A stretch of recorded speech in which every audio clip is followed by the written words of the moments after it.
Okay, good morning, everyone. My name is Marika Scott McFadden, and I get to be the Deputy Borough President here in the Borough of the Bronx. And today is our joint meeting of the Borough Service Cabinet meeting and Borough Board meeting. Um, we will begin by taking our roll call, and we will start out with asking everyone to unmute yourself. You will be going in community board order and then followed by representatives. And we'll just ask you to unmute yourself, acknowledge that you are here, and then mute yourself as well, so that we can move on. And we will begin, of course, at the beginning with Community Board 1.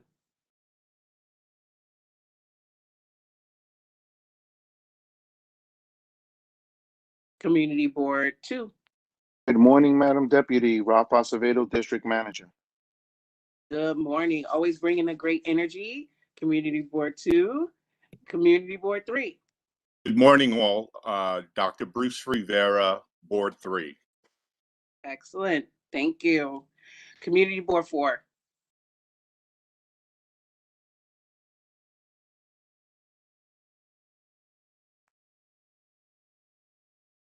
Okay. Community Board 5. Despite your best efforts, this is Ken Brown, District Manager, Community Board 5. I'm present. We're just going to blame technology for that. Community Board 6.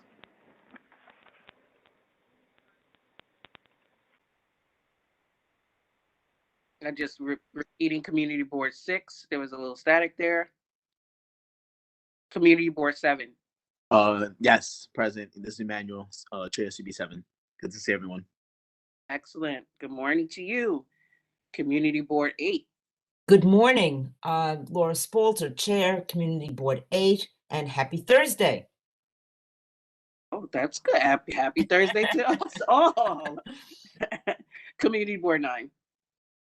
Good morning, Madam Deputy. Good morning, everyone. This is Shirley San Andres Alonso, Assistant District Manager, CB9. Thank you. Community Board 10. Good morning, Matt Cruz, District Manager.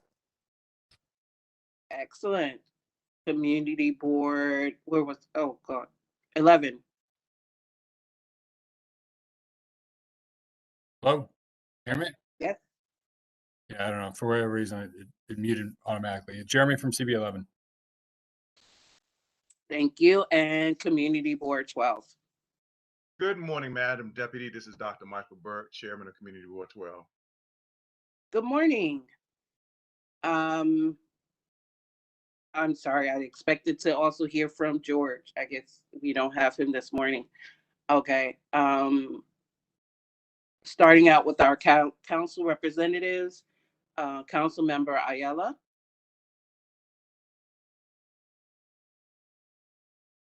Council Member Denowitz. Good morning. My name is Angel. I'm from Councilmember Eric Denowitz's office. Good morning. Great to have you here. Council Member Riley. Good morning, Madam Deputy. Good morning, everyone. Simone Jones, Chief of Staff for Council Member Riley. Excellent. Council Member Jonai. And Council Member Cabrera. Greg Faulkner, representing Councilman Cabrera's office. Thank you. And Council Member Felix. Okay, Council Member Gibson. Good morning. Good morning. My name is Tierno Ba, Outreach Liaison at Councilmember Gibson's office. Excellent. Great to have you here. Thank you. Council Member Salamanca.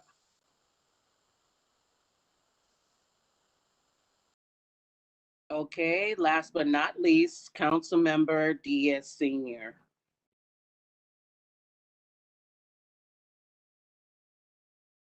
Okay, looks like all of everyone's here and we can get started with our agenda, which I know we have a healthy agenda today. We, pursuant to Chapter 4, Section 85 and Chapter 69, Section 2706 of the New York City Charter, a joint meeting of the Bronx Borough Service Cabinet and Bronx Borough Board will take place today, Thursday, September 23rd, 2021, beginning at 10 a.m. Not in our traditional rotunda, but virtually today. And I'm excited to begin our agenda with the Bronx bus redesign. And I know we're going to have a presentation clearly from New York City Transit. And I know there's quite a few people on from Transit, and I'm not exactly sure who will do all of the talking. So I'm going to allow them to please introduce yourselves to the board and who will be speaking today. And then I'll leave the technology end to Chris, who it's always best to leave the technology to. Wonderful. Thank you so much for being here today. Thank you for having us. Thank you, Bronx Borough Board. My name is Charlie Gonzalez. I'm Assistant Director of Government Community Relations. I represent the Bronx in its entirety. And I'm joined today by my colleague, Jessica Signorella, Manager of Bus Network Redesign, who will be presenting alongside me, Luke De Palma, Director of Government Community Relations, Kate Contino, Assistant Director of Government Community Relations, Judith McLean, Chief Operations Planning, and Dorian Statham, Director of Bus and Service Planning. So thank you for affording us the time to address Bronx Borough Board on such short notice. Marisol, thank you for making that happen for a topic that is important to both your constituencies and our customers. This is the Bronx Bus Network relaunch. We held an elected officials briefing yesterday, which by all accounts, I think went really well. And we got some good questions and we're working on those answers, which we'll be getting back to the elected officials that are on this call. But in the here and now, we're here to present to the Borough Board, and the subject is the Bronx Bus Network redesign. So for the sake of time, we'd like to stick to that topic. We've been allotted a tight schedule and we have a lot of material to cover. So we're excited to announce that we'll be building on the efforts undertaken to redesign our Bronx Bus Network, in 2019 and 2020. As you may recall, due to the pandemic, we were forced to pause the Bronx Bus Network redesign, and now we're ready to relaunch this project and highlight the extensive research and community outreach that went into producing our Bronx Bus Network redesign final plan. And with that, I'll pass it along to my colleague, Jessica. And the slideshow, please. Hi, can everyone hear me? Yep. Yep.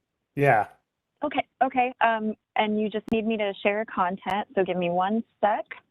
You should be able to see it shortly. Can everyone see the screen? Yep, you're good. Okay, just making sure. I know tech gets a little complicated.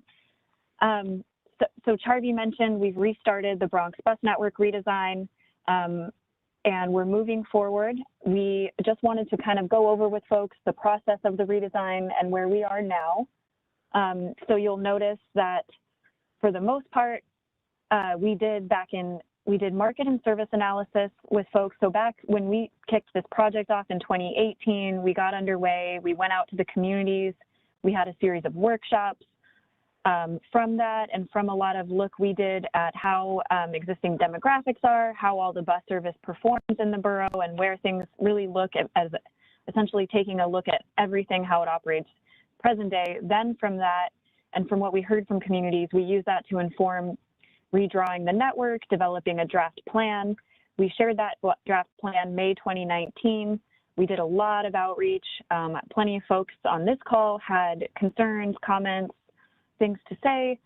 We worked with different folks, and then following draft plan outreach, we developed a final plan that incorporated a lot of feedback we heard. That final plan was released in October of 2019. We did additional outreach throughout the fall of 2019 into January and February of 2020, and then we held a public hearing in February 2020. Following that, we all know that the COVID-19 pandemic hit, and with that, we had been paused since March of 2020 and just on pause this month for this project. So now our next steps are, here presenting to you all additional outreach on the updates to the final plan, and then we would go to the MTA board for a vote in December of 2021.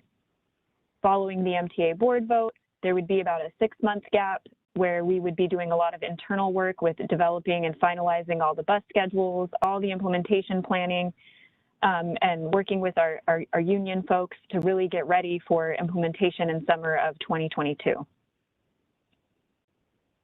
This is a brief kind of summary. Some folks have probably seen this before. It's on our website in a couple of slides, or presentations, I should say, but it's just a summary about the outreach that did happen.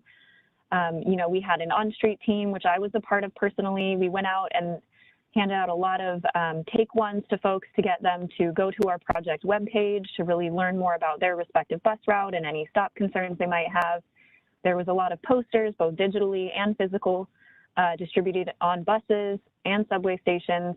But the next slide I'm switching to is, I think, more, maybe more of interest of you all. It's just where we really highlight the on-street engagement we did, the community board presentations, our open houses, our workshops, and, you know, coming to you all to present.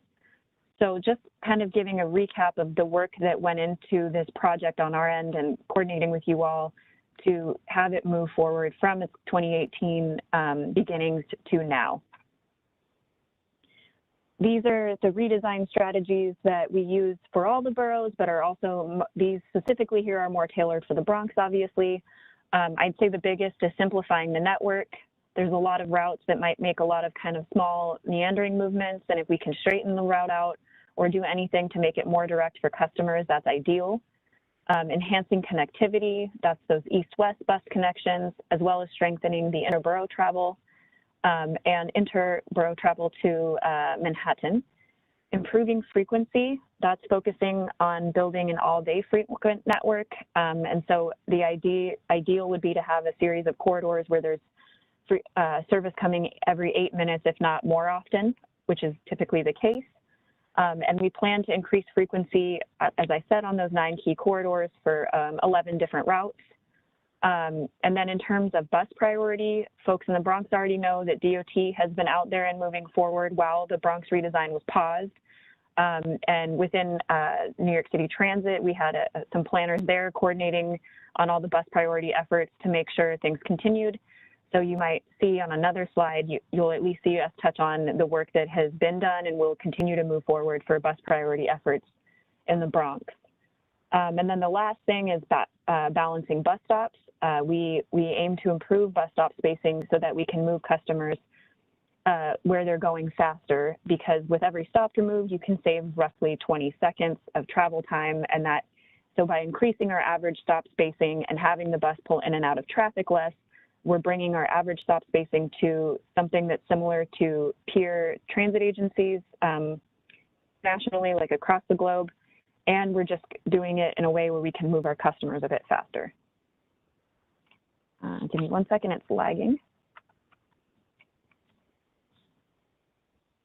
Here we go. Simplifying the network. So there's 14 routes that will experience an alignment change and 2 are new routes. This all should be relatively familiar for folks that remember us coming to the borough board previously. The one thing I'll flag is there's 2 route alignments that you'll see are not listed here that we initially had proposed changes to, but after community concerns and hearing from local electeds in the area, we went back out and decided to pull those. So we'll touch on those in a bit more detail further on. But overall, we plan to make some changes to the BX4A, 6 SBS, BX11, BX15, 18, 24, a new BX25, the BX29, the BX30, BX35, 36, 40, 42, Q50 limited, M100, M125. Again, this presentation will be made available to you all. So if you want to look at any of this in more detail and really kind of develop any questions or concerns you might have, please feel free to do so. In terms of enhancing connectivity, one of the things would be bringing the BX6 over to Soundview, which DOT is already doing their bus priority efforts there. Bringing the BX11 over to Parkchester, the BX18 and High Bridge being expanded, and the BX35 being extended here to serve West Farms, Gladstone Square area. Actually, that's an incorrect comment on West Farms. I believe this should be Gladstone Square. New connections from Northern Co-op City via Allerton Avenue over to the Norwood area, as well as the BX30 providing new service on Boston Road that doesn't exist today. And then the 4042 would have new access to the East 180th Street ADA accessible 2-5 station. Again, improving frequency on 11 routes. Those are listed out here. I'm not going to spend too much time on this slide just for sake of time and other more detailed slides coming. I touched on the bus priority efforts. You'll see here in 2020, 149 EL Grant Highway and the first half of University Avenue in terms of bus lanes, bus priority elements, those were implemented in 2020. This year, 181 received its busway, Pelham Bay Park Station area, DOT currently working on improving the operations there. University Avenue, the second half of the construction for that is underway. And as I said, recognizing there's a lot folks will have to say about this, but Story Avenue has begun. And actually Fordham Road has been somewhat postponed till 2022, I believe. We're working to clarify with DOT, but the remaining projects for bus priority in the Bronx that would occur in 2022 at the moment are 167, 168, Tremont Avenue, and Gun Hill Road. Again, with balancing bus stops, we really our aim is not to inconvenience customers, but to benefit the greatest majority of customers in terms of their daily commute and their trips they take. So this is the same as prior to being paused. We propose to remove roughly 400 local and limited stops, which is about 18% of stops being removed.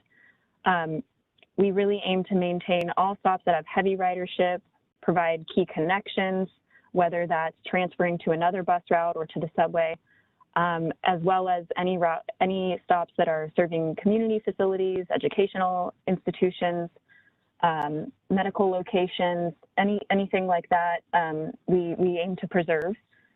Some of the bus stop balancing has happened in advance to accommodate the bus priority projects that DOT has been implementing. So those that I listed out on this previous slide here, bus stop balancing for these has already happened, as well as some of these here. But it's purely to benefit the bus priority projects and have that work done because there is a bit of construction and elements that go around it. But overall, our goal is to make sure customers have improved commutes and have better, faster service. This is a lot to say, so I'm not going to touch on all of it. I think the big takeaway would be that the Bronx had a lesser decrease in ridership than other boroughs throughout the pandemic, and actually, I would say, has rebounded quite strongly and is kind of leading in terms of getting back to pre-COVID ridership levels. And we found from our analysis that the route changes that we propose in the Bronx redesign would still support the travel patterns we're seeing and would still improve service for our riders. Moving on to talking about Soundview and Parkchester. I know this is going to be a hot topic one, so please just hang on till the end and we can answer your questions. But same as before, the BX4 would maintain its existing alignment with no alignment changes and would operate from Parkchester to the hub. The BX4A would still operate along Metropolitan and Westchester, but would terminate at Simpson Street 2-5 stations. And these two routes, with that change, they would have an increased frequency operating at greater than 8 minutes throughout the day. So 7 to 7, I believe, is what we used. You'll see some green text here and some italicized. The changes that we proposed to the 6 SBS, as well as schedule changes to the 6 local and the 5 to accommodate the SBS coming over to Story Avenue. Those 3 kind of efforts are being postponed until 2023.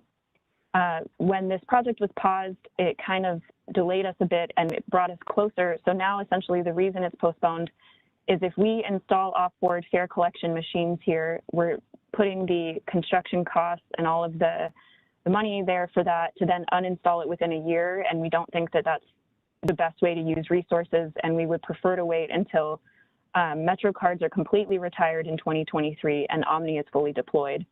So it's not that we don't plan to bring the BX6 SBS to Soundview, it's just postponed until 2023, and we're still committing to that. I will flag, we heard some things yesterday from folks when briefing the borough president and elected officials. So we're aware of different requests and we're in the middle of reviewing those. And we're happy to speak on that more as we wrap this up. I'm not going to touch on this too much because nothing has really changed here with the exception of no alignment changes to the BX28. I know there's a lot going on here, so if folks have questions, you can let me know.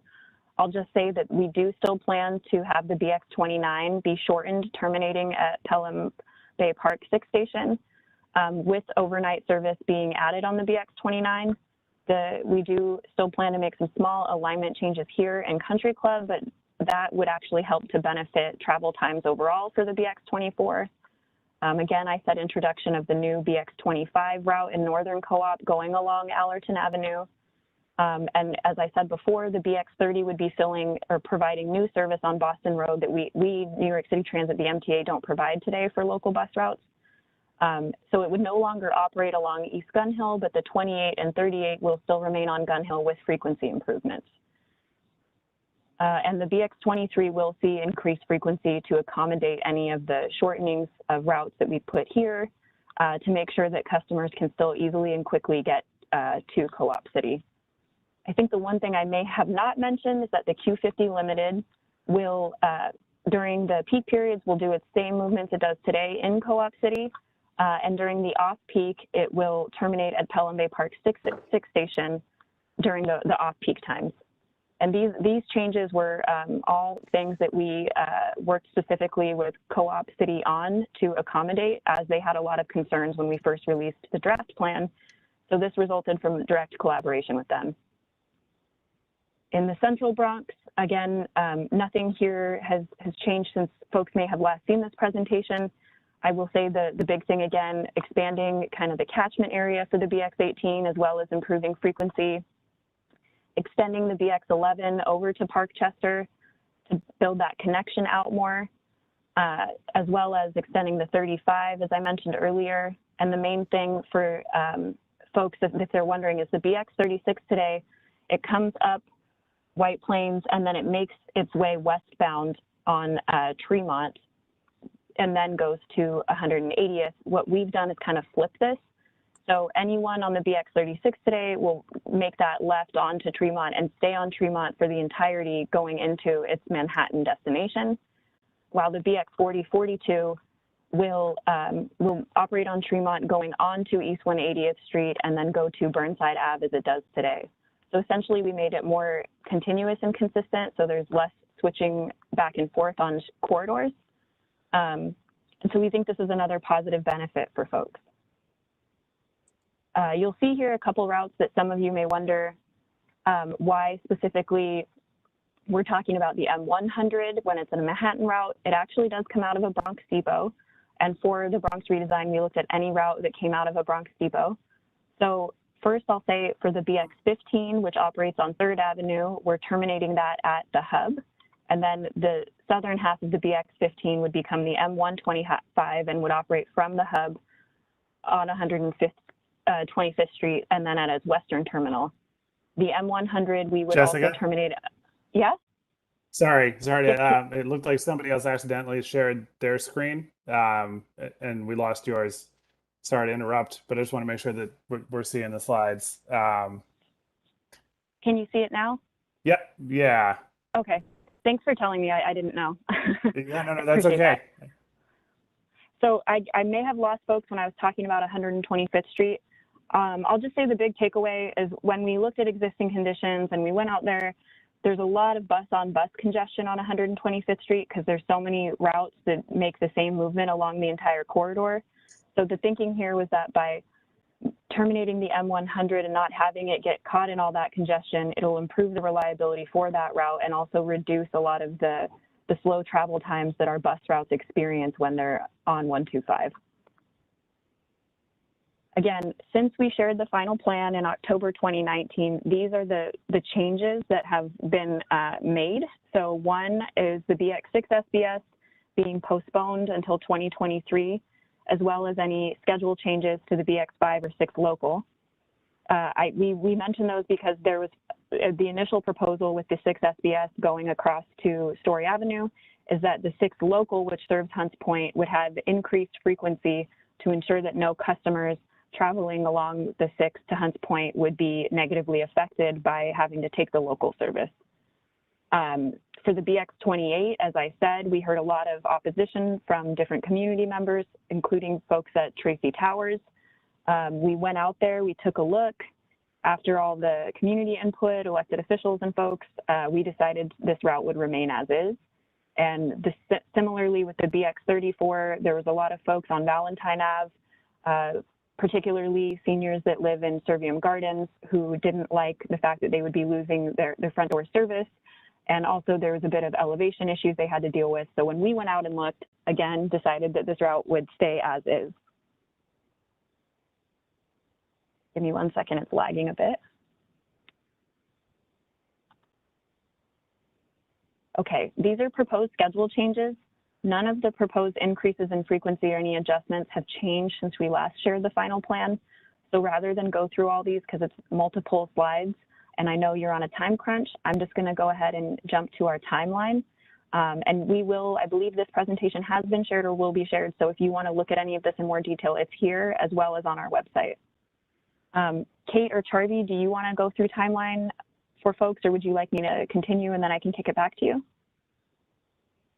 I can cover the timeline. Yeah, as you can see here, you know, September 2021, as we're doing right now, we're presenting to the borough board, making public announcements.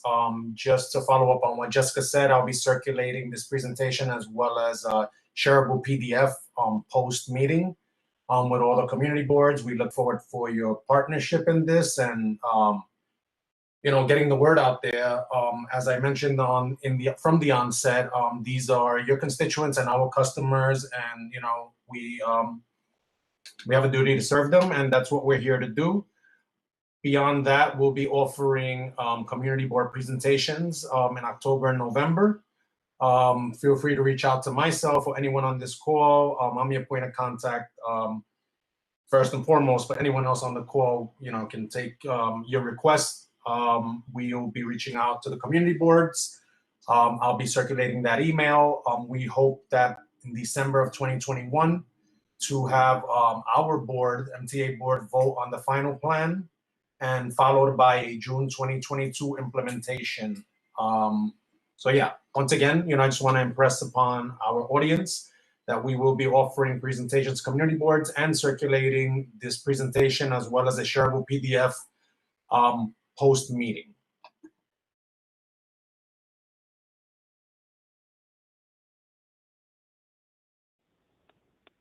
Chris, would you like me to continue sharing the screen, or should I stop sharing while folks discuss? I just know there might be slides that there's questions on.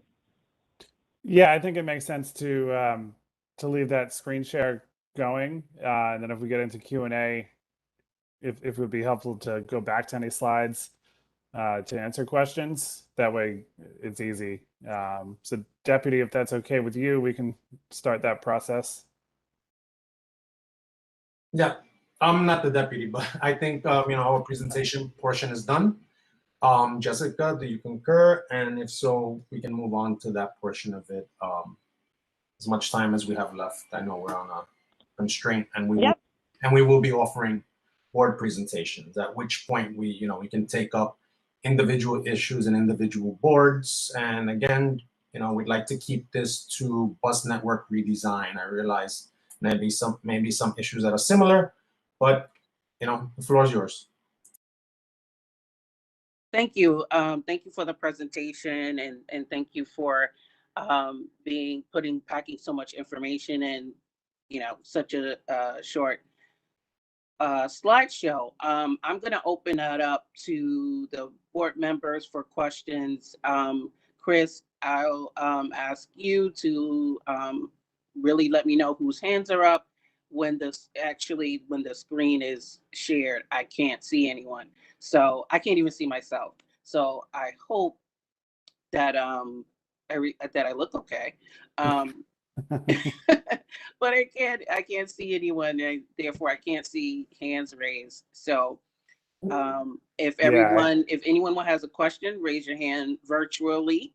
And if you're on the phone, it is *9. Yep, Yep. *9. That is correct. So I see a couple hands raised already. Shirley, I see your hand was raised first. Thank you. Okay. Yes, and obviously, thank you for the presentation, Charvi. You know, we're going to be having an extensive conversation when you come to our board regarding the Story Avenue 5 bus lane proposal and how it ties into this. So I don't want to take up too much time on that, but I do have 2 questions regarding this presentation. I just wanted to clarify that the asterisk in the presentation for the SBS BX6 means that it's being postponed. Is that why the asterisk is there, or is there another? Okay, I see that. I missed that. So let me just print screen this for my sake. Thank you. I'll be sending it to you shortly. You can save a tree. Okay, thank you. And so the other question I had, I saw you guys were talking about bus balancing. So that means removing some bus stops. Is that right? That's correct. Okay, so my question is, if we're doing bus balancing, which has already started to happen down Story Avenue, but we're not going to get the service until 2023, is there a reason for that we're doing that almost 2 years in advance? Because I know a lot of our residents are really upset about the removed bus stops. Sure, I can speak to that. One thing I would say is, again, I think I mentioned earlier, while we were paused, City DOT continued to move forward on building out bus lanes and bus improvements in the Bronx and throughout the city. So the bus stop balancing that occurred was to accommodate those projects, they're not directly linked. How to put it? If you remove stops on a route, the running time or travel time for the customers will improve regardless if you're making frequency improvements or adding more service to the route. But overall, all the stop changes that were made, I believe I mentioned earlier here, any stop changes to accommodate the University Avenue project, to accommodate EL Grant, 181, and 149, those have already been made for those projects. So I guess what I'm saying is the bus stop balancing here would occur regardless because of the bus priority on the corridor, but we're very well aware, and Charvi and Kate can also speak to this, of the concerns that folks have raised. We've been hearing a lot, not just from folks at CB9, but from other electeds and community members, and we are working to resolve it, and we have additional information we're developing to make sure we can brief folks about that concern. Thank you. Yes, and thank you for sharing this in advance. I know a lot of our board members, our community members are going to have some questions and concerns, but I'm happy to discuss that when you guys come to our board. Thank you. Yeah, no problem. Thank you. All right, Laura Spalter, I saw your hand next. Hi, I have a question. Are there any changes to the express buses going to Manhattan? Because that was discussed, in the past, but I don't see any reference to the express buses in this presentation. Sure. When we had our public hearing, we announced then that no express bus changes would be occurring due to the significant opposition from customers, particularly in the Riverdale Norwood area. So we pulled the proposals for the express bus changes, so there are no changes to express bus service planned at this moment. Excellent. Thank you. No problem. All right, Matt Cruz, I saw your hand next. Go ahead. Thanks, Chris. Thank you so much, Jessica and Charvi. I see Larry, my former colleague as well, who is now with the MTA. I have a few questions about the Stadium Avenue. I think it was the BX8 that we had a well-attended meeting a couple of years ago, and it went through Stadium Avenue that my residents did not want. I want to make sure that that's not included, having Stadium Avenue as part of the BX 24 route, in this plan. Yeah, so I have the map up right now. Same stuff we shared back with the final plan. None of the concerns of Stadium Avenue that we had proposed in the draft plan will be happening. Cool, thank you. Again, since October 2019, this has been the plan here in Country Club. So if you want us to come present, please let us know, or if folks have had any additional concerns, I'm happy to respond to them.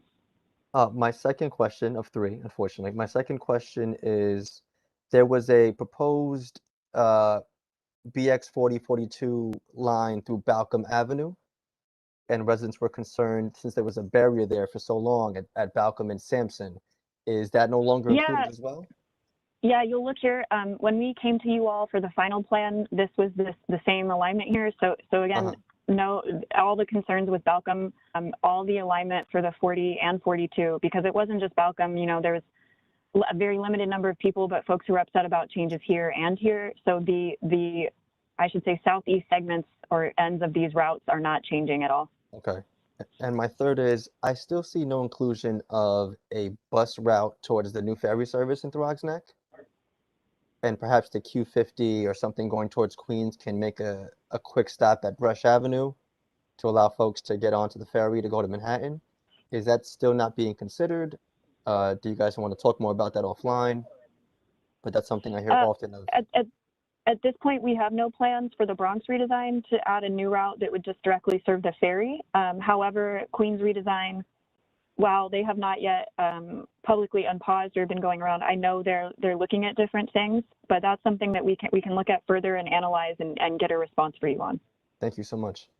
Thank you, No Chris. problem. All right, James Russ from our office. I see your hand. Go ahead. Thanks, Chris. Just three items I wanted to bring up in the briefing with the BP yesterday that just to open up to Borough Board. The first, the BP brought up asking about the BX41 select bus service and the previous proposal extension to LaGuardia Airport and just the status of that, and is that being still considered and looked at.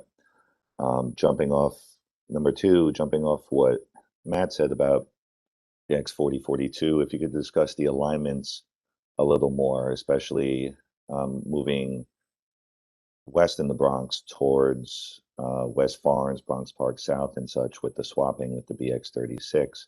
Was there a consideration to have one of the two lines, have one run along East 180th and another run along Tremont? And what was the decision making in that to have a complete swap with the BX36 and BX40/42?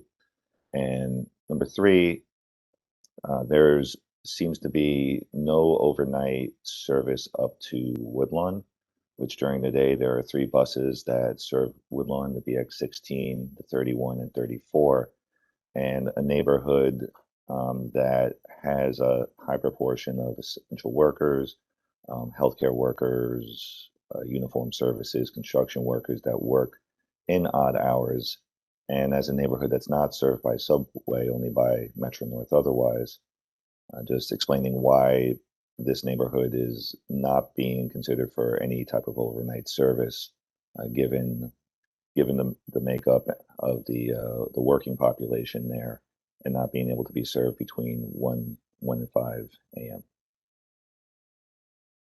As you said, James, the BX41 SBS to LaGuardia, as well as what you just mentioned in terms of the BX16, BX31, and BX34 requests for overnight service, those were specifically mentioned by the BP yesterday, and we are in the process of reviewing those requests to provide a response. And we'll do the same for your question regarding the 4042.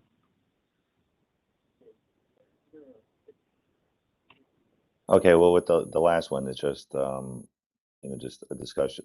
It's not looking into it. It was just I was just asking the considerations given, and was that looked at to have a split service and. So the BX 4042 are what we call interlined routes. So they're scheduled together, although they're separate routes.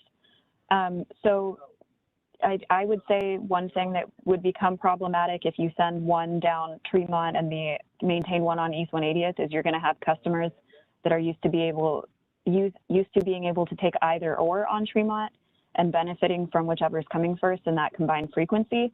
And so if you're splitting the two onto different corridors, you may have we would probably be further, there would be more of a negative impact than a benefit. The reason I said we would get you a response is because I rather look into it further and talk with my planners versus just kind of, what's the word, spitballing ideas right now, if that's okay. Okay, that's fine. Thanks, Jessica.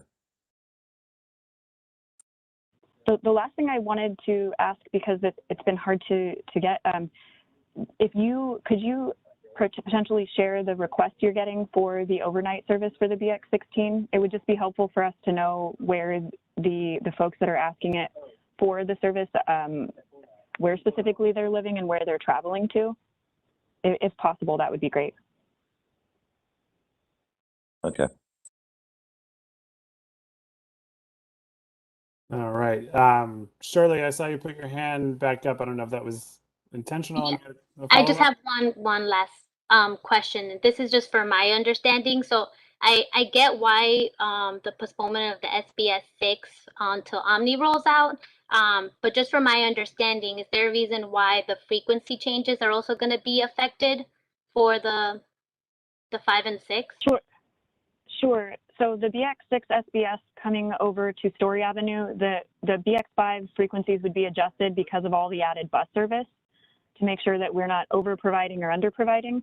The 6 local was going to have pretty significantly increased frequency from Hunts Point 6 Station to Hunts Point Market, because by taking the 6 SBS over, if we did that and we didn't make frequency improvements, you would have a lot of existing riders who are trying to get to the market and aren't getting the same level of frequency of buses coming as they have today.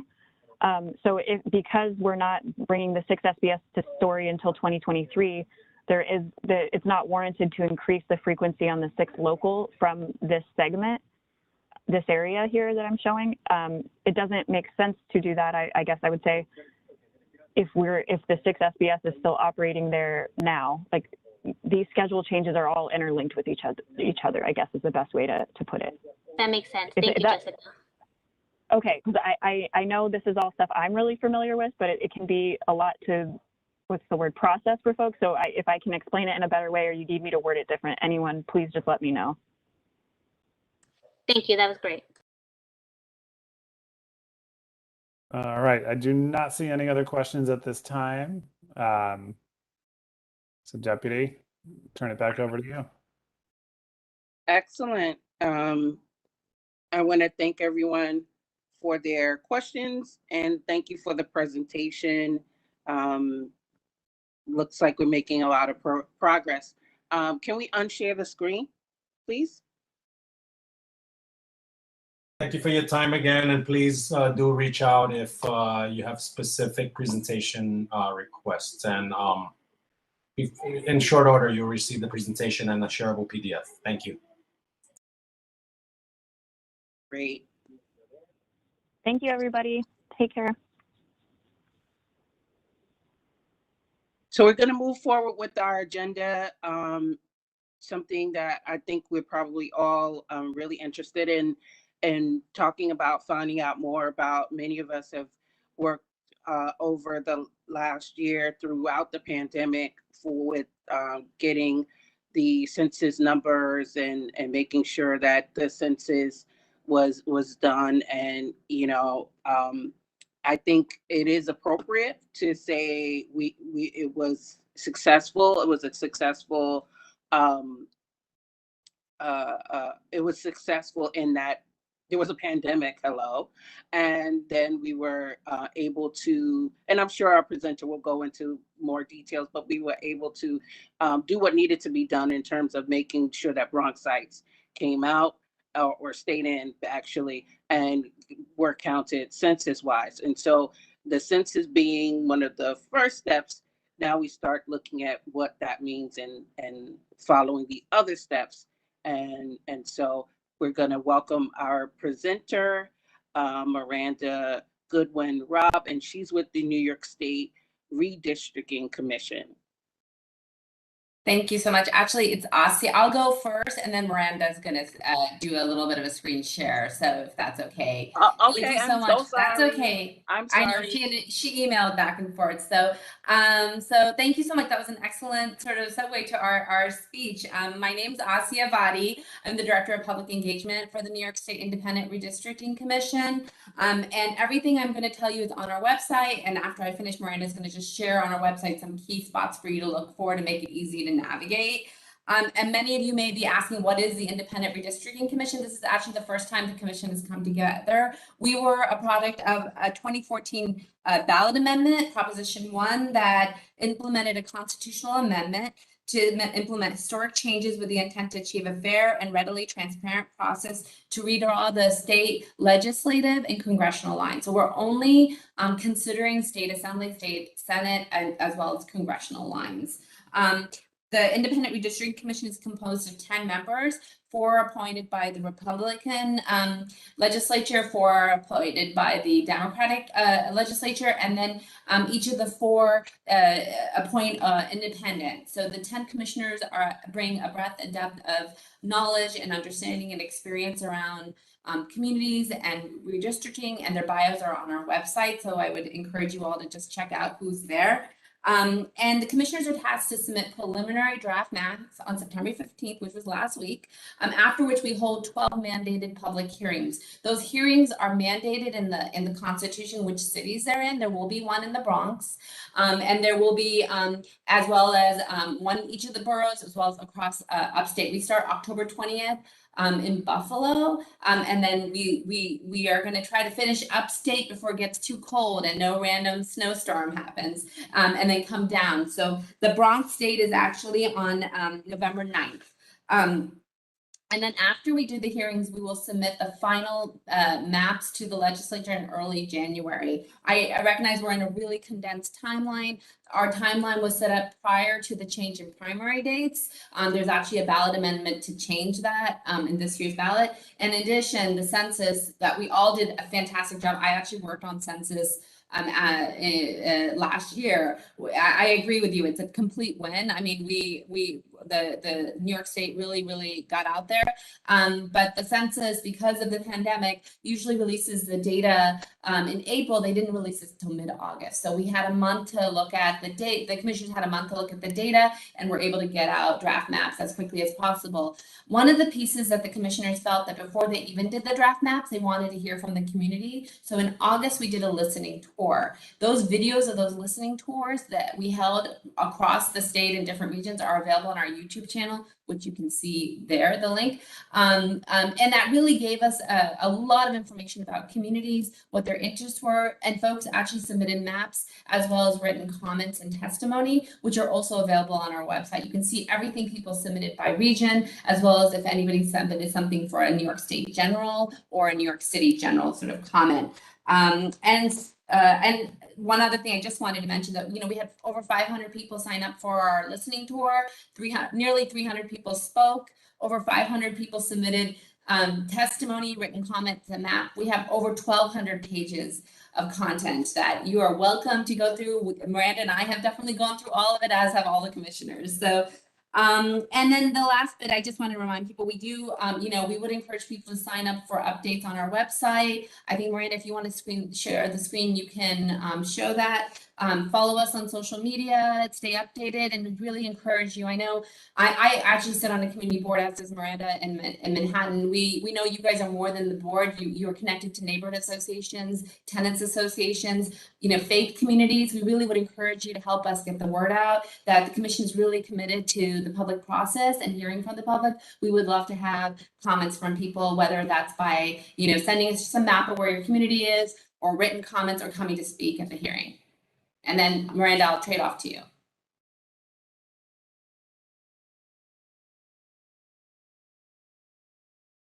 I don't know if you're muted still, Miranda.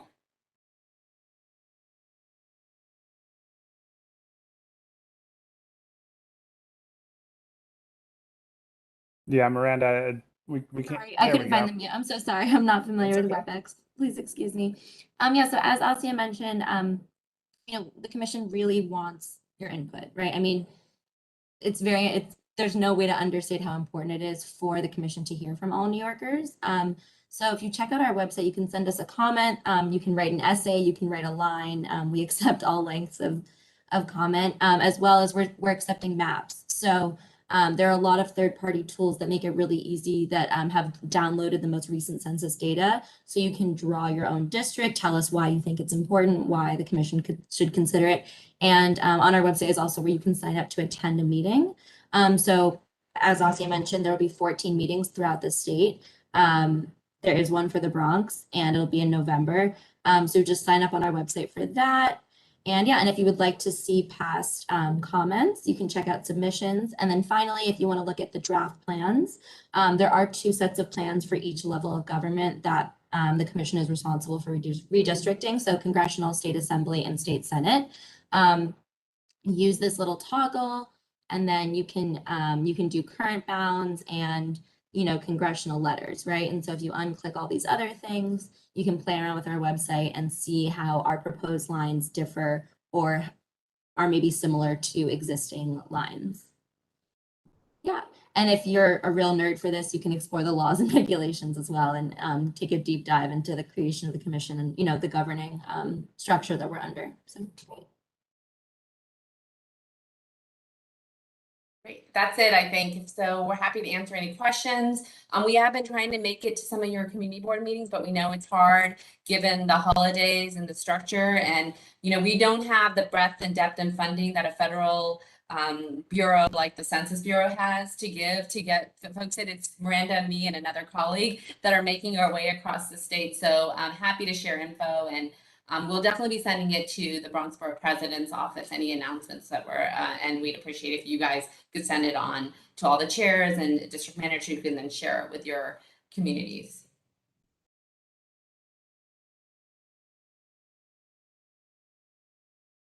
Okay, thank you for that, your presentation. And I suspect that there are a lot of questions, perhaps not, but we'll see. Checking in with Chris, are there any hands up? Not yet, but if anybody wants to raise their hand, please do so now. So I'll just mention, we really can't get into the specifics of the maps because the public hearings and written comments are like, if people have comments about why were maps drawn a certain way, we can really talk to you a lot about the process and just sort of making sure people understand, that we are encouraging people to participate.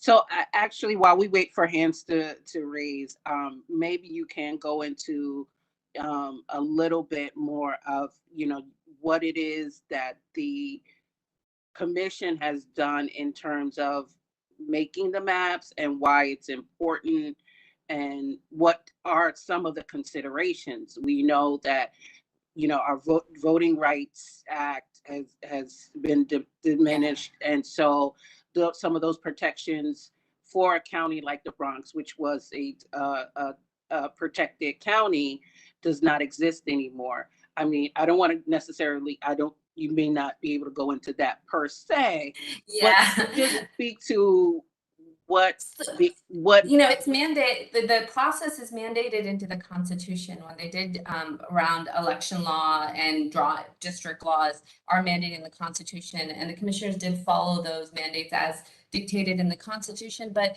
the second piece was that we heard, hundreds of pages of written comments and maps and hours of public testimony that people gave. And those were, the commissioners really tried to synthesize that with the what is mandated by the Constitution. And that is the product that these drafts are there. And they're drafts, they're really there to say, hey, we heard from you and this is what we believe. We really want to hear comments back now. And that has been consistently what the commissioners have been saying, because we want people to realize that it was a draft. And the second piece is that the commissioners didn't have to do the listening tour or ask for written comment. It was not mandated to do the draft maps with any sort of public participation, but the commissioners felt they couldn't even do a draft until they had heard from the public. So that is one piece. Yeah. Okay. And what is the significance of commenting? Like if I have a comment, what does something change potentially? What type of thing should we be commenting on? Should Yeah. we comment on demographics, significance of connectivity? What should we be reaching out That's with? great. So I think what I always say to people, because I see that you don't have to be an expert on redistricting or an expert on the demographics and the community, but you're an expert on your community and your community of interest. And your community of interest could be, we all go to the same school, our kids go to the same elementary school, we are a community that speaks a certain language, and we go to the same faith institution, and we shop in this neighborhood. And right now we're split between multiple assembly or multiple state senate, and we feel that our voice would be empowered if we would only go to one. And if you could, speak to that, speak to what makes you a community, and secondly, what is the boundaries. And there you can really simply take a Google map and draw a line around what makes your community and where they are, and submit that. And I would say to you that we have gone, I know people's names because I've seen their maps, and when I run into them, like, oh, you've submitted things, because they'll say, I don't know, but we are looking at every little piece. And the process, it would not be successful without every person sort of looking and seeing and voicing. And the other piece I would say to you is you may be happy with the map. We want to hear from you too. So don't only talk to us if you're unhappy, right? We want to hear from everybody. If you feel like it does a good job, or it doesn't, or there needs to be another one street or one block needs to be added because you missed a little bit of the community, all of those should be feedback that we get. Thank you for that. And I just want to encourage everyone to go and look at those maps, because you said the key word, like if you're a nerd about these things, then I feel like I'm a nerd about this, so I'm not going to impose that on everyone. But I think that all of us are part of our communities and know those, go down that street, and the connectivity of the neighborhood. So I want to encourage everyone to think about that, because again, some of the things that existed 10 years ago don't exist anymore. Now there are new things, there are new considerations, those old considerations. So we can't rest on things being taken care of the way they used to be, or the way that we're used to. We need to still remain active in the process, and where better would and who better would know the community better than our board. So I'm going to ask again, any questions, any hands? Chris? So I see just one hand, and the username here says BPWP. I'm not sure who that is, but Hi, I'm sorry. My name is Brian Polanco. I work for the Office of Public Advocate. It actually stands for Brian Polanco Work Phone. Sorry about that. That's okay. I know specifically you said that we can't. Aisa, am I pronouncing that correctly? Asia. I know you said that we can't really ask for process and about specific districts, but from what I've seen from the maps proposed by both parties, there isn't really much of a change in the city, or am I incorrect in that? Because most of the changes I've seen are really substantial, more so upstate. I think I can't. You know what? Honestly, I'll tell you is that our public, the actual map and discussion around the changes is really something that the commissioners answer. So I'm happy to give you our email, and we can try to connect you to them if you like. But I would say to you, I think people look at it from different lenses, and people have different perspectives, and you may be satisfied. There are other people who feel like it's changed everything up. Right. So I think we're hearing different things already. We've already gotten some comments within the written comment. My biggest thing is that, comments here, just like in a community board, when people come to a community board, when it's on our audio, it is part of written comment. For us as a commission, when you come to our hearings or you submit something through our website, then you're part of, the public submission, and it's part of public content. So, if it, that's my biggest piece on it. If you feel like it's doing a pretty good job representing your community and doesn't feel like it's radically changed who you would go to, and you're happy with who you would go to, then that is fair. That would be a fair comment to make. Does that make sense? Yeah, that makes sense. Thank you. Yeah. And also, I think these things move very quickly, you know, once, so you can't assume again that I like this, it looks good, and not make a comment, or there's a little nuance, or and you assume that nuance will not be recognized. Things move very quickly. And if you've been through the redistricting process, which I don't want to tell my age, so I won't say how many of these these redistricting processes I've been through. When you have done that, you realize that it's so important to get in at the beginning. And in my opinion, it's very important to be in at the beginning, stay vigilant throughout the process, and then, you know, it's the best way. You know, we have only one representative in the Bronx, completely in the in Congress, completely in the Bronx, and that's the result of previous redistricting. And that doesn't mean that's going to change this year, but it's should be an example of how the process moves very quickly. And you know, the Bronx influence per se is more split up into different counties rather than cohesively put together. So anyway, any other hands? I do not see any other hands at this time. Okay. Well, that tells me that there's a lot for us to think about, and I hope that you guys will be available for each community board to visit, so that maybe some of the questions that bubble up after will be answered within the community boards. So thank you again for your presentation. And I happen to be a little bit of a geek about this stuff, so excuse my excitement. Please excuse my excitement. Yeah, no, I hear you, and I appreciate the excitement and knowledge, actually, because it is helpful. And just so you know, like, we are able to engage with the borough president and city council, but we really can't engage with the elected officials whose lines we're drawing. So we can't go to your state assembly member or state senator or Congress to do outreach in the communities, because it would be considered unfair. So we are really relying on these relationships with the borough presidents or city council to help us get the word out. But community boards really are so much more expansive, because your lines don't change, you know, your neighborhoods. We really want people to know that this process is happening and that we are open to hearing from the community. Thanks so much. Really appreciate it. Thank you. Thank you very much. All right. Bye-bye.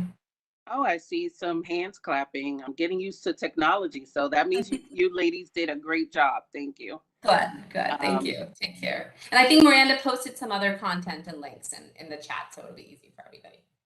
Okay, awesome. Thanks. All right. Bye-bye. Bye. Well, you know, you're welcome to stay and hear the rest of the meeting.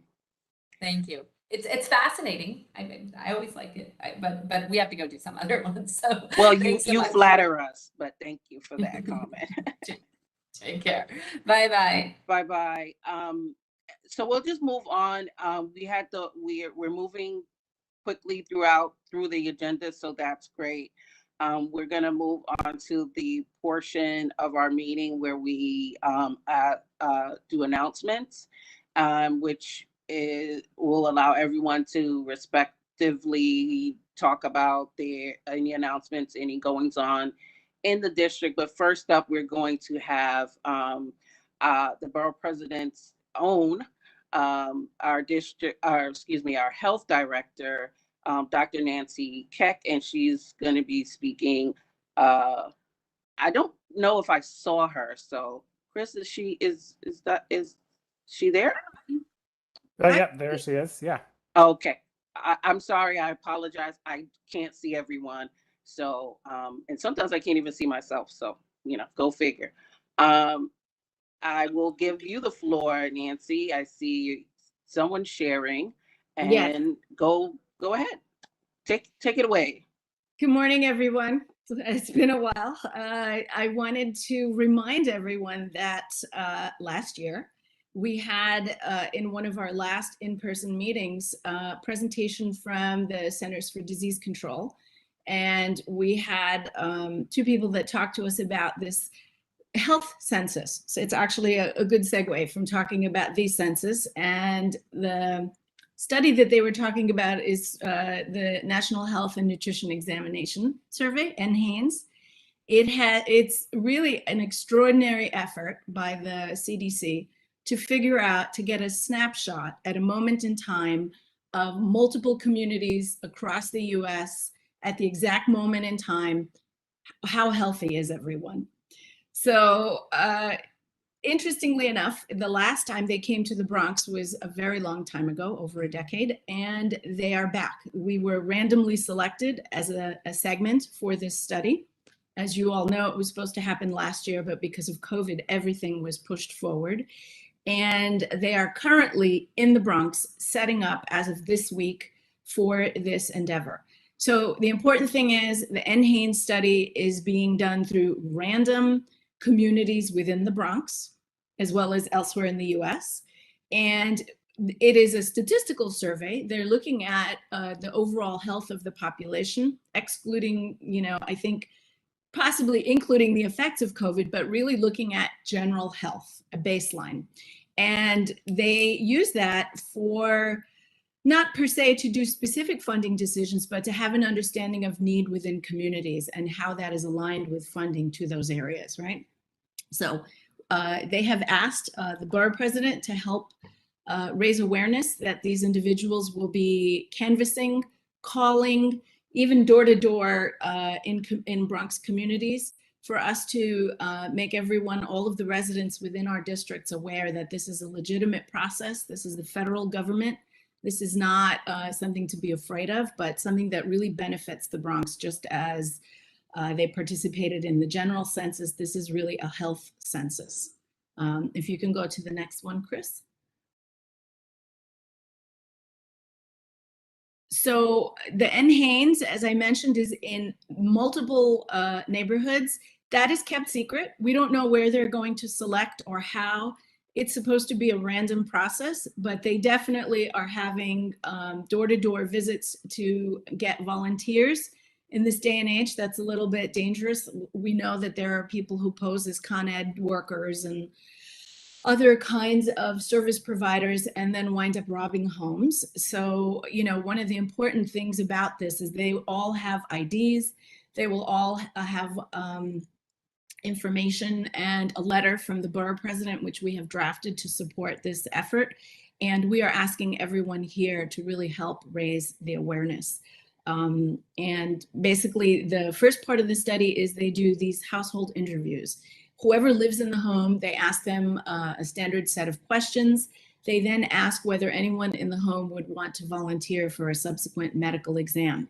And that is done at, if you do the next slide, please, that is done at the Bronx VA. So the VA is going to host the medical van from the CDC on their property. They are going to, the information on that slide tells you when the field office opened just this week.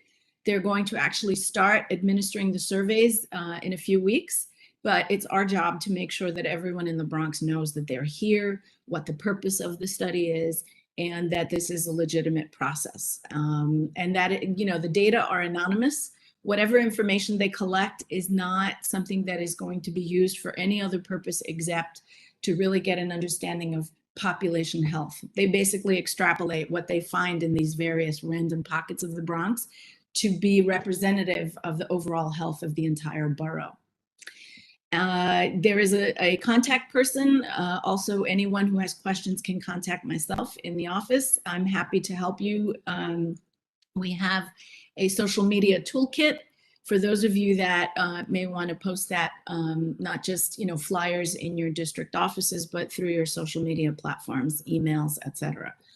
And that's basically it. I wanted to remind everyone that we heard a very detailed presentation about this, and it was put on hold, but it is back and it is starting as of this week. So I will send out via Marisol and Tom the social media kit, the information, the brochure for the survey, and hope that you all help to put that out in your communities. That's it. Thank you. Short and sweet.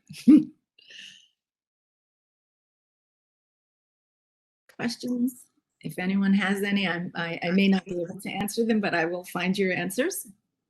Yes, thank you, Nancy. Do we have any questions? As Nancy pointed out, we did have a rather extensive presentation last year on this topic. If for some reason I always remember it because they described the trailer vans that would be in where the process would be taken, and so that always triggers the memory for me.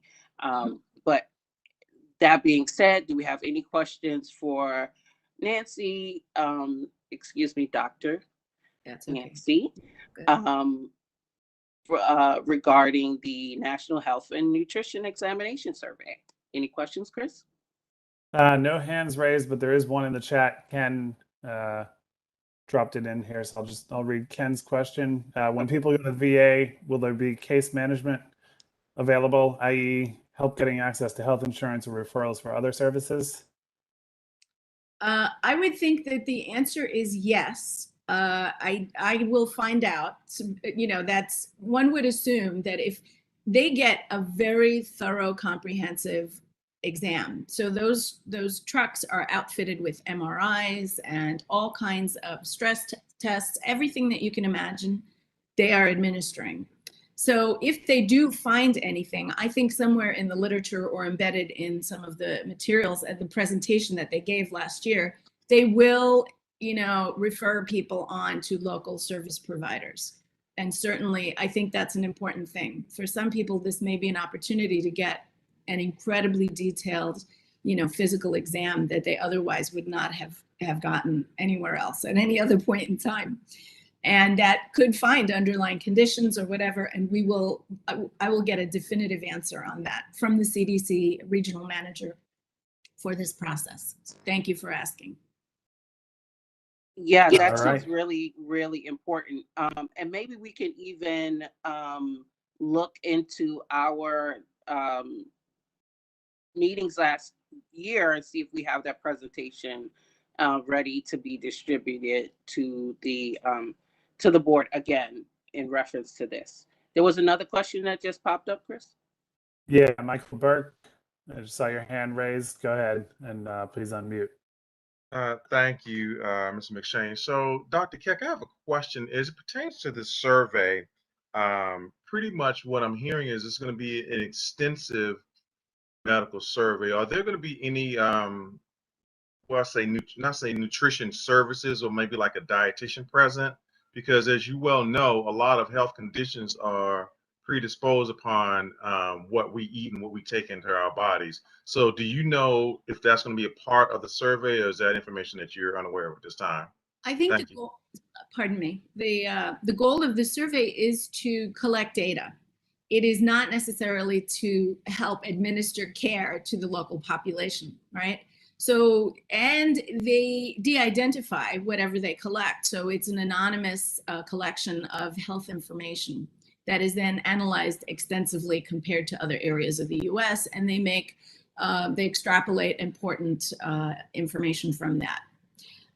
I do not know what role the VA may play in that process or whether there is any kind of connection to point of service elsewhere, but it falls under the same category. If someone winds up having diabetes, hypertension, and a series of other preventable illnesses where they need care, I think there will be a process where someone will be on site to maybe refer that person on if they don't have a primary care physician. Right? So the city has a very extensive program through our public health system, through health and hospitals that can take care of people who may not have good services and coordinated care. So that, you know, we will get back to you on that. Thank you for bringing that up. Okay, well, yeah, I appreciate that, Dr. Keck, because that actually leads to a secondary question, which I think you kind of sort of answered it already as it pertains to partnerships that the BP's office will engage in. So a la, would you use something like the Bronx Community Health Network or something like that to help assist in that? But I think you've already said NYC HHC will be one of the partner organizations, correct?